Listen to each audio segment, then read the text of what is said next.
Single phase Motors, देखो single phase Motors के बारे में अगेन वही सेम परेशानी है जो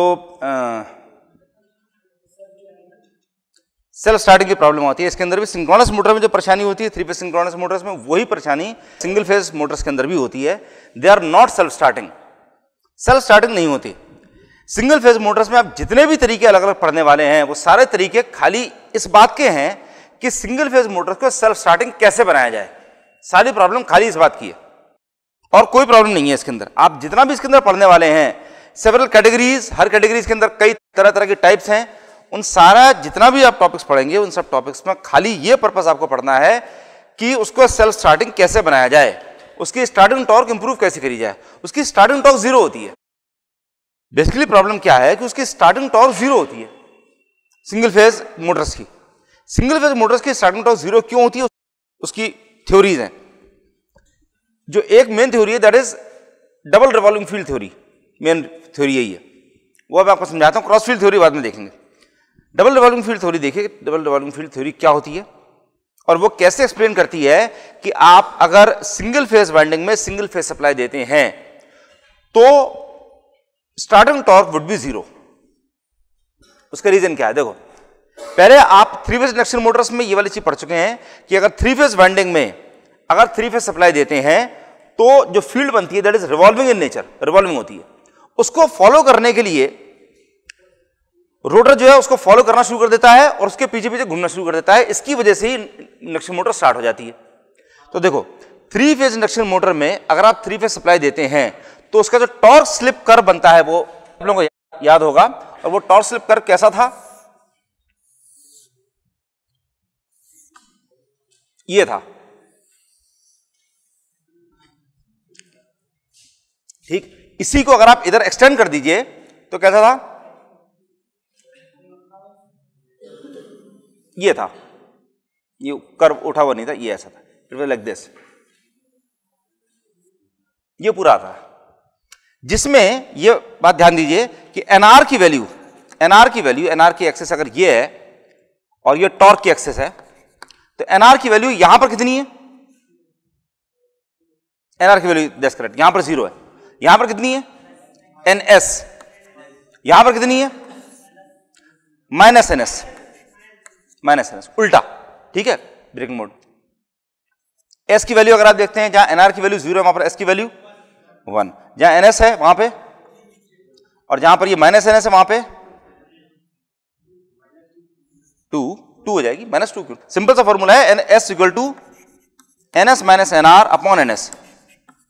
अगर एनआर की वैल्यू माइनस एनएस है तो एस की वैल्यू 2 हो जाएगी, ठीक। ये कर्व है, ये कर्व है। अगर आपको एक रिवॉल्विंग फील्ड मिल रही है तो ये अगेन ये ध्यान दीजिए कि यहां पर दिस इज नॉट 0, ये 0 नहीं है, ये पॉजिटिव इसकी वैल्यू है। थोड़ी बहुत टॉर्क आपको यहां इस केस में भी मिल रही है, यहां पर टॉर्क 0 नहीं हुई है।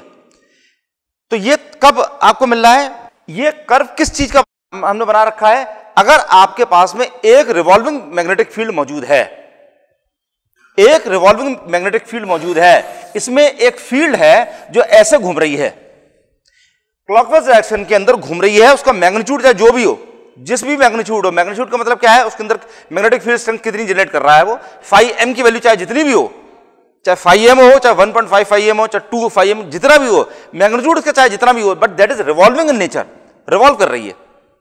एक फील्ड अगर रिवॉल्व कर रही है, चाहे 3 फेज सप्लाई से जनरेट हो रही हो, चाहे 6 फेज से, चाहे 9 फेज से, चाहे 12 फेज से, कितने फेज से हो रही हो, कोई फर्क नहीं पड़ता। अगर एक फील्ड अगर रिवॉल्व कर रही है तो उसकी वजह से जो टॉर्क मिलेगी इंडक्शन मोटर्स के अंदर, that torque is equal to this, उसका टॉर्क का कर्व जो है वो ये है, ठीक। ये वाली चीज बस खाली इतना पॉइंट आपको समझ में आना चाहिए। अब ये मान लीजिए कि अगर एक और फील्ड होती जो इस डायरेक्शन में घूम रही होती तो इसका कर्व इसके लिए कैसा हो जाता है, इसका कर्व जो हो जाता है वो इसका उल्टा हो जाता है, ठीक है, उल्टा हो जाता, प्लस इसका डायरेक्शन भी उल्टा है। तो नतीजा क्या होगा, उसका जो टॉर्क निकल के आने वाला है दैट इज, इसको अगर आप पूरे के पूरे को फ्लिप कर दीजिए, यूं पूरे को फ्लिप कर दीजिए तो आपको कैसा मिलेगा कर्व। अब देखिए क्या है, अगर आपने दूसरी फील्ड ली सेम मैग्नीट्यूड की, उतने ही मैग्नीट्यूड की एक फील्ड ली और आपने उसको उल्टा डायरेक्शन घुमा दिया, तो इसका जो कर्व आपको मिलने वाला है रिलेटिव टू दीज वैल्यूज, इसी के रिस्पेक्ट में अगर आप देखते हैं तो आपको जो कर्व मिलने वाला है that curve is mirror image and flip side of this curve, तो वो बेसिकली हो जाएगा ऐसा।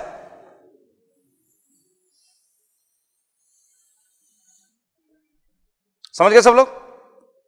इसी को पूरा पैर तो मिरर कर दिया, उल्टा यूं कर दिया, और फिर इसके बाद इसको इधर से इधर ले गए पूरा, तो बिल्कुल एग्जैक्टली इसका ऑपोजिट कर्व हो गया, एग्जैक्टली ऑपोजिट।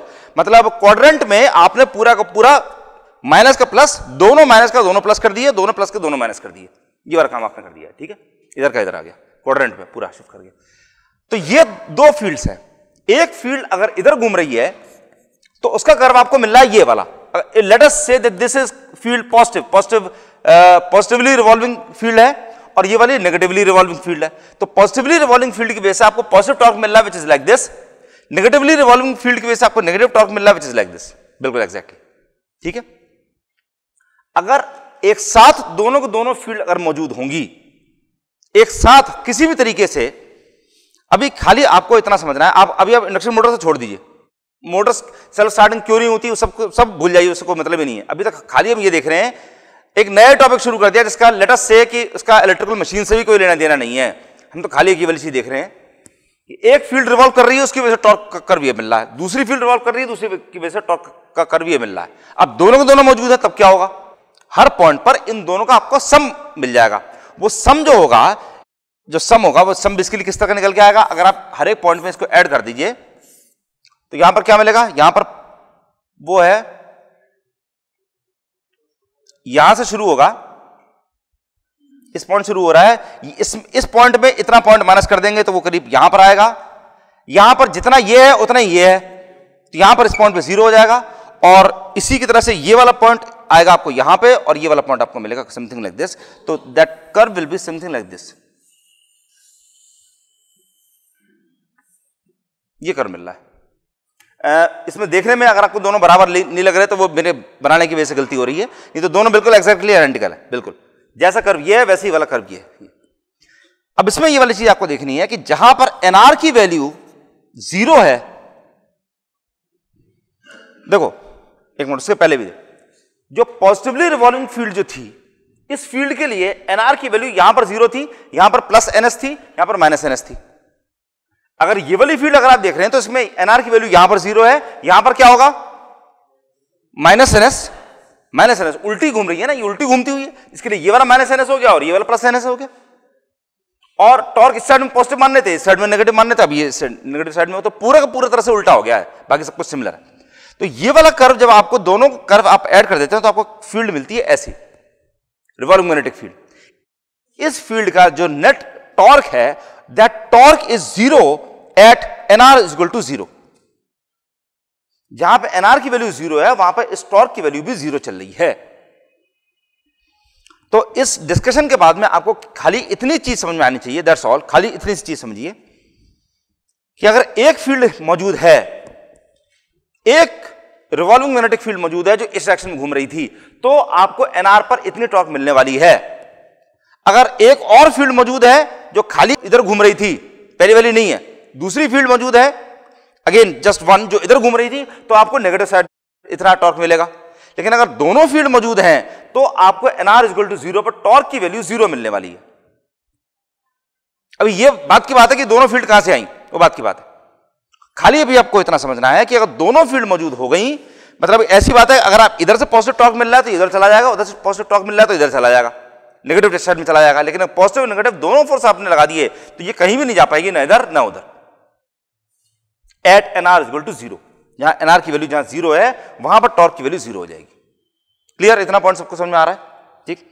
अब बात यह है कि ये दो फील्ड कहां से आई, उस फील्ड का रिस्पॉन्स देखिए। मैं एक्चुअली उल्टा चल रहा हूं, दोनों फील्ड अगर मौजूद हैं तो रोटर की, जहां रोटर स्पीड 0 है, रोटर स्पीड 0 का मतलब क्या हो गया, stand still condition. That's correct, stand still condition, जहां पे आपने स्विच ऑन किया है और अभी रोटर ने घूमना स्टार्ट नहीं किया है, सप्लाई बस पहुंची है, that condition is known as stand still. Stand still condition में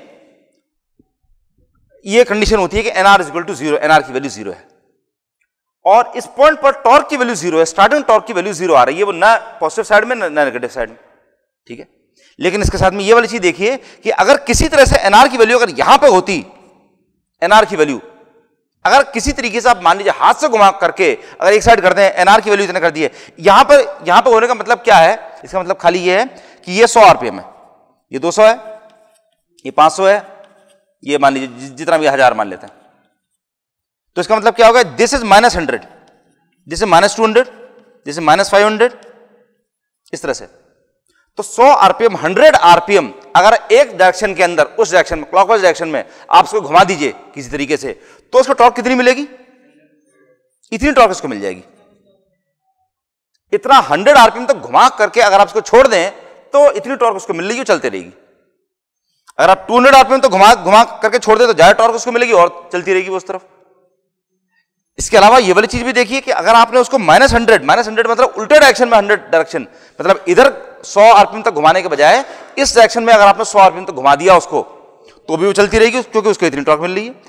नेगेटिव टॉर्क का मतलब खाली क्या है? टॉर्क इस डायरेक्शन के बजाय इस डायरेक्शन में मिल रही है, बस, और कोई चीज नहीं है, सेम चीज है, ठीक है, डायरेक्शन खाली चेंज हो गया और कुछ नहीं। तो अगर आप इस डायरेक्शन में घुमा करके छोड़ दें तो घूमती रहेगी, इस डायरेक्शन में घुमा कर छोड़ दे तो घूमती रहेगी। लेकिन अगर आपने किसी भी डायरेक्शन में नहीं घुमाया तो एनआर इक्वल टू 0 पर आपको टॉर्क जो मिलेगी दैट इज 0, वो टॉर्क 0 मिल रही है। ये इंपॉर्टेंट पॉइंट है। सिंगल फेज इंडक्शन मोटर्स के अंदर भी यही प्रॉब्लम है, घुमा देने के बाद फिर उसको उतनी टॉर्क मिलती रहेगी, जितनी भी स्पीड चल रही है उतनी स्पीड पे उतनी टॉर्क मिल रही है, उतना कांस्टेंट चलते रहेगा वो हमेशा। हाँ, अगर मैक्सिमम पॉसिबल वहां पे पहुंच गए तो वहां पर टॉर्क की वैल्यू अगेन 0 है, और that is slightly negative side में है, बट वो बिल्कुल एजी कंडीशन है, that is not really possible condition possible. ठीक है, तो उसके बारे में बड़ी मत करिए। अब खाली ये वाली चीज देखिए कि 0 पर इसकी वैल्यू बेसिकली 0 निकल के आ रही है। अगर ये 0 से स्टार्ट हो रहा है तब तो हमारे पास ये इसकी प्रॉब्लम रही नहीं गई, तब तो यहीं से शुरू हो रहा है और ये यहीं पे शुरू हो रहा है, क्योंकि ये कर्व भी यहां पे जाकर मिल रहा है। अगर इसकी कोई पॉजिटिव वैल्यू है then there is a different case, मेरे ख्याल से हो सकता है 0, विल सी, जो भी। ठीक है, तो अब क्या है कि हाँ, सिंगल फेज इंडक्शन मोटर्स में अब इतना नटशेल में अभी तक आपको इतना समझ में आ जाना चाहिए कि अगर एक सिंगल फेज इंडक्शन मोटर रखी हुई है जिसमें आपने कोई भी आर्टिफिशियल तरीका नहीं लगाया हुआ है, अपनी तरफ से कोई भी चालू करने का, उसको स्टार्ट करने का तरीका आपने उसके अंदर नहीं लगाया है, तो उसके अंदर अगर आप सप्लाई देते हैं सिंगल फेज सप्लाई तो वो स्टार्ट नहीं होगी। लेकिन अगर आपने किसी भी डायरेक्शन में उसको धक्का दे दिया, चलती रहेगी। इस डायरेक्शन में धक्का दे दिया, चलती रहेगी, इस डायरेक्शन में धक्का दे दिया, चलती रहेगी। ये यहां तक ये वाला पॉइंट क्लियर है सब लोगों को? ठीक, अब देखिए, अब प्रॉब्लम हमारे सामने ये है कि ऐसा क्यों पॉसिबल है, ये दो फील्ड कहां से आ गई उसके अंदर। 3 फेज इंडक्शन मोटर के अंदर हम कितने फेज की सप्लाई दी थी? 3 फेज की। तो सिंगल फेज इंडक्शन मोटर के अंदर हम कितने फेज की सप्लाई देंगे? सिंगल फेज की। 3 फेज इंडक्शन मोटर के अंदर कितने फेज की वाइंडिंग करी हुई थी? 3 फेज। तो सिंगल फेज इंडक्शन मोटर के अंदर सिंगल फेज। ठीक, ये चीज 3 फेज इंडक्शन मोटर में जहां आपने स्टेटर के अंदर 3 फेज की वाइंडिंग कर रखी थी और फिर ये स्क्विरल केज रोटर बनाया हुआ था, ये याद है? स्क्विरल केज रोटर ऐसा था। सिंगल फेज इंडक्शन मोटर के अंदर यही स्क्विरल केज रोटर है, लेकिन इसके अंदर सिंगल फेज की वाइंडिंग है। इनमें और इनमें सिमिलरिटी आपको आसानी से दिख सकती है, क्योंकि इसमें कुछ ज्यादा डिफरेंस नहीं है, खाली फर्क इतना है कि इसमें सिंगल फेज वाइंडिंग हो रही है, इसमें 3 फेज वाइंडिंग हो रही है, बस। इसमें 3 फेज सप्लाई आपने दे रखी थी इसके अंदर, इसमें सिंगल फेज की सप्लाई दी हुई, बस। बाकी रोटर बिल्कुल सेम है, स्क्विरल केज रोटर उसके अंदर था, स्क्विरल केज रोटर इसके अंदर भी है, बिल्कुल एग्जैक्टली सेम। अब ये एक जो डबल रिवॉल्विंग फील्ड थ्योरी है वो ये कहती है कि अगर आप single phase, actually this is known as Ferranti's principle, ठीक है, दैट इज फेरांटीज प्रिंसिपल।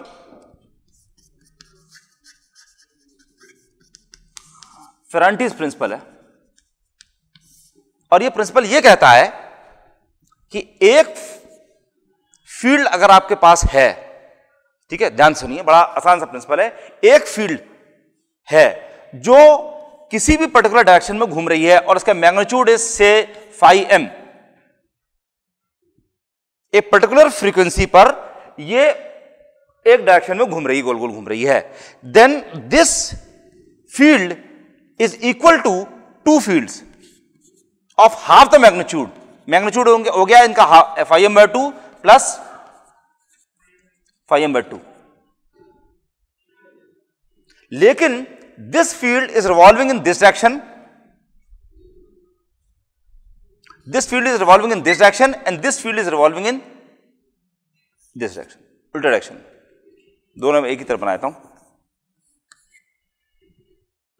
ये है फेरांटीज प्रिंसिपल। ये कहता है कि एक फाइव मैग्नीट्यूड की एक फील्ड जो एक साइड में घूम रही थी, उसको आप उसकी वजह से दो फील्ड आप मान सकते हैं। This can be expressed as a sum of two fields of half the magnitude, जिनका मैग्नीट्यूड आधा है, जिसमें से एक उधर ही घूम रही है, एक उल्टे डायरेक्शन में घूम रही है।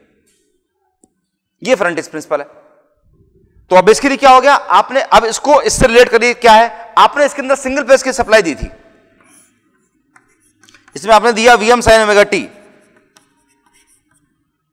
इसकी वजह से इसके अंदर करंट गई Im इसके अंदर गई तो इसके अंदर से निकला फाइम sin ओमेगा t, वो फील्ड बनी। वो फील्ड जो बनी है, इसकी वजह से जो फील्ड बनी है, दैट फील्ड वाज दिस। इसकी वजह से दो फील्ड्स बनी थी इस सप्लाई की वजह से। इसके अंदर जो आपने सप्लाई भेजी थी, उस सप्लाई की वजह से जो एक फील्ड बन रही थी, उसने बेसिकली दो फील्ड बनाई, एक जो उसी डायरेक्शन में घूम रही थी, दूसरी जो उल्टे डायरेक्शन में घूम रही थी। और ये दोनों फील्ड्स कौन सी हैं? ये दोनों फील्ड्स वो वाली हैं जिनकी वजह से दो टॉर्क आपको मिल रहे हैं, एक टॉर्क ये और दूसरा टॉर्क ये वाला। पॉजिटिव साइड वाली जो है वो ये बना रही है, नेगेटिव साइड वाली ये बना रही है, और इन दोनों का सम जो बन के आ रहा है वो बेसिकली ये है। इसलिए नेट टॉर्क इज जीरो। ठीक, तो once again single phase induction motor के अंदर जब आप सिंगल फेज सप्लाई देते हैं तो उसकी वजह से एक सिंगल फेज 5m मैग्नीट्यूड की 5m एम्पलीट्यूड की जो एक फील्ड बन रही है, वो field is actually produced by two different fields. ये एक्चुअली एक सिंगल फेज जो फील्ड बनी है वो कैसे बनी है? एक्चुअली इसके अंदर दो अलग अलग फील्ड बनी थी, एक पॉजिटिव साइड में घूमती हुई, एक नेगेटिव साइड में घूमती हुई। इन दोनों का जो सम था that was equal to this. इसका प्रूफ बड़ा आसान काम है, देखो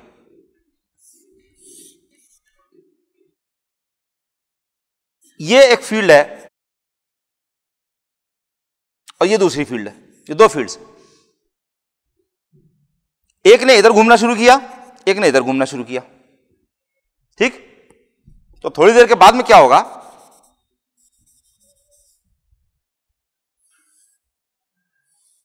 ये वाली फील्ड यहां पहुंची और ये वाली फील्ड यहां पहुंची, दोनों बराबर है, मैग्नीट्यूड दोनों का बराबर है। ठीक है, इसका मैग्नीट्यूड इज 5m मान लेते हैं, इसका कुछ और मान लेते हैं, इसका मान लेते हैं a, इसका मैग्नीट्यूड भी a है।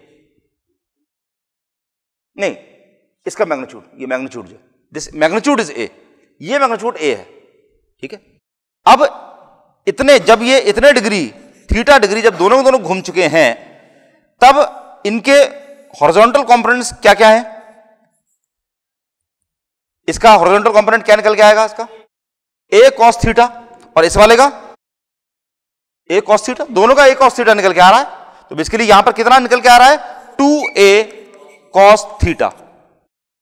इसका हॉरिजॉन्टल कंपोनेंट कितना है? वर्टिकल कंपोनेंट इसका a sin थीटा, और इसका वर्टिकल कंपोनेंट कितना निकल के आ रहा है?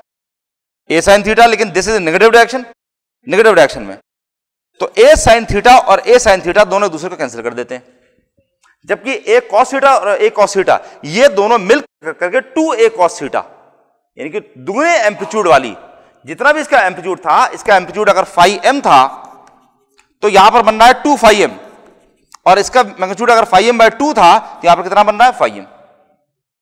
इसका दुगने मैग्नीट्यूड की एक फील्ड बनाते हैं जो इसके ट्वाइस द मैग्नीट्यूड है, और वो एक ही डायरेक्शन, इसी डायरेक्शन के अंदर घूम रही है। ये है बेसिकली। ठीक, इस तरह से ये basically you can prove the Ferranti's principle कि आप एक सिंगल फेज की सप्लाई को, single phase revolving magnetic field जो होती है of amplitude 5m can be expressed as the sum of two different fields of half the magnitude and revolving in opposite directions. किताबों के अंदर पहले ये देते हैं, ये बना हुआ है, ये बनने की वजह से फिर ये बताते हैं कि इसकी वजह से दो टॉर्क बनती है, ये जिसकी वजह से हमको परेशानी हो जाती है, क्लियरली समझ में नहीं आता है। पहले ज्यादा समझना, उल्टा तरह से समझना ज्यादा आसान काम होता है कि क्योंकि दो फील्ड बन रही थी जिनका सम 0 था nr=0 पर, इसलिए जो सिंगल फेज जो सप्लाई होती है उसकी वजह से मोटर नहीं घूम पा रही है। लेकिन किसी भी डायरेक्शन में घुमा दीजिए तो घूमती रहेगी। पंखे को अगर आप उल्टे डायरेक्शन में घुमा दीजिए तो घूमता है? नहीं घूमता।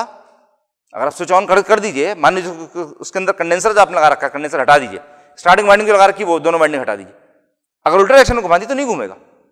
That is because of the condenser जो उसके अंदर और वाइंडिंग जो आपने लगा रखी है starting winding, there is an additional winding. उसका सॉल्यूशन बेसिकली क्या है, पहला सॉल्यूशन ये रहा। दूसरा सॉल्यूशन क्या है, एडवांस सॉल्यूशन, वो ये रहा। इसका भी एडवांस सॉल्यूशन क्या रहा, ये रहा।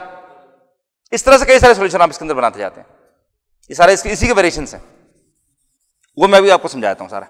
ये रिवॉल्विंग मैग्नेटिक फील्ड की वजह से जो टॉर्क बनती है उसका ग्राफ है, बस ये इंपॉर्टेंट पॉइंट है। देखो, जो भी मैग्नेटिक फील्ड बन रही है, रिवॉल्विंग मैग्नेटिक फील्ड जो भी बन रही है, उसकी वजह से, या ये कहा जाए फेजर जो घूम रहा है, रिवॉल्विंग मैग्नेटिक फील्ड नहीं, ये कह दो फेजर जो घूम रहा है, जो भी फेजर घूम रहा है, this is the most accurate thing, जो भी फेजर घूम रहा है उस फेजर की वजह से जो टॉर्क बन रही थी उसका कर्व है ये जिसमें जो भी फेजर घूम रहा है, फेजर बेसिकली क्या होता है, phasor is a revolving vector, उस फेजर की वजह से जो भी टॉर्क बन रही थी उस टॉर्क का कर्व बेसिकली ये है। अगर आपने ये वाली चीज मान ली कि उसकी वजह से रिवॉल्विंग मैग्नेटिक फील्ड बन रही थी, तो बेसिकली हो क्या रहा है कि इसकी वजह से भी एक फील्ड बनी है, इसकी वजह से भी फील्ड बनी है, लेकिन वो फील्ड से हमें मतलब नहीं है, हमें खाली इतना मतलब है कि जो भी फेजर घूम रहा है उसकी वजह से जो भी टॉर्क बनती, जो भी बनकर निकल के आती, उस टॉर्क का कर्व आपको ये दिखा रखा है, ये कर्व। अगर ऐसी ऐसी दो टॉर्क है तो दोनों टॉर्क का कर्व बेसिकली आपको इधर रखा है, दोनों फेजर्स की वजह से जो टॉर्क आ रही है, द टॉर्क इज दिस। अच्छा, अब इसको आसान तरीके से अगर आपको इसको समझना है तो समझने का तरीका क्या है कि सिंगल फेज में और थ्री फेज सप्लाई अगर आपने उतने फेज की वाइंडिंग में दे रखी है, सिंगल फेज की सप्लाई सिंगल फेज वाइंडिंग में दे रखी है, थ्री फेज की सप्लाई आपने थ्री फेज वाइंडिंग में दे रखी है, इन दोनों में डिफरेंस क्या है? थ्री फेज वाइंडिंग में अगर आप थ्री फेज सप्लाई देते हैं तो जो फील्ड बनती है वो रिवॉल्विंग मैग्नेटिक फील्ड होती है, रिवॉल्विंग, गोल गोल घूम रही होती है, गोल गोल। झूला, कोई झूला है ऐसा याद है आप लोग सब लोगों को, जिस झूले में आप बैठे हो गोल गोल घूम रहे हो, मेरी गो राउंड, मेरी गो राउंड होता है, उसमें छोटे छोटे घोड़े बत्तख वो सब बने होते हैं, उसके ऊपर बैठे होते हैं डंडा पकड़ करके बीच में। इसके अलावा दूसरा झूला कोलंबस, नाव पे बैठ गए, इधर गया इधर गया, दैट इज अ पेंडुलम। तो ये इन दोनों झूलों में फर्क है, एक है मेरी गो राउंड जिसमें गोल गोल घूम रहा है, एक है पेंडुलम वाला मोशन है, जीरो से पॉजिटिव मैक्सिमम, फिर अगेन जीरो, फिर नेगेटिव मैक्सिमम, फिर अगेन जीरो। ये जो मोशन है ये आपको तब मिल रहा है अगर आपने सिंगल फेज वाइंडिंग के अंदर सिंगल फेज सप्लाई दे रखी है।